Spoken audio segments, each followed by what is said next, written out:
હર હર મહાદેવ. તો આજનો ટોપિક છે આપણો બ્રહ્મકમળ.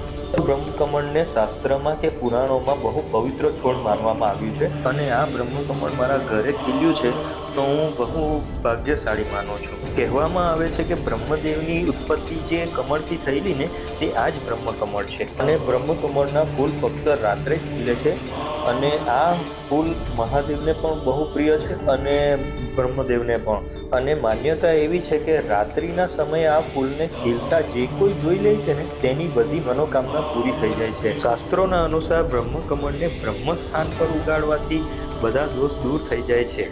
કેદારનાથ અને બદ્રીનાથ મંદિરમાં બ્રહ્મકમળ ચડાવવાની પણ પ્રથા છે અને ઓરિજિનલી બ્રહ્મકમળ ઉત્તરાખંડના પહાડ પર ઉગે છે. બ્રહ્મકમળના ફૂલ ઔષધિના ગુણથી ભરાયેલા છે અને બ્રહ્મકમળના ફૂલને સૂકવીને કેન્સર જેવા રોગોમાં ઉપયોગ થાય છે.